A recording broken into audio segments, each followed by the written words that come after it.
അൽ ഹിന്ദി തഗമ്മദഹുല്ലാഹു ബിറഹ്മതിഹി കൃത്യമായി എഴുതി വെച്ചിരിക്കുകയാണ്.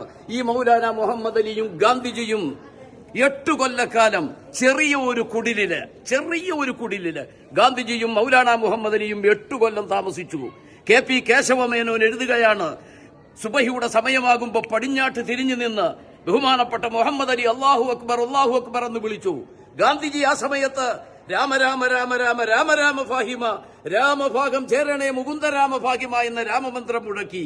തമ്മിൽ തല്ലിയില്ല, അമ്പലം പൊളിച്ചില്ല, വർഗീയത ഉണ്ടായില്ല.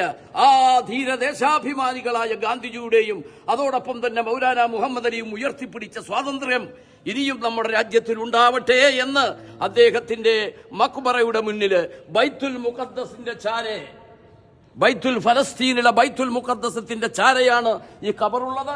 ഇവിടെ നിന്നുകൊണ്ട് ഞങ്ങൾ അല്ലാഹുവിനോട്, ജഗദീശ്വരനോട് പ്രാർത്ഥിക്കുകയാണ്. എല്ലാ ഇന്ത്യക്കാരായ ആളുകൾക്കും ഈ സ്വാതന്ത്ര്യത്തിന്റെ പൊൻപുലരിയിൽ എല്ലാ ആശംസകളും നേരുന്നു. ജയ് ഹിന്ദ്.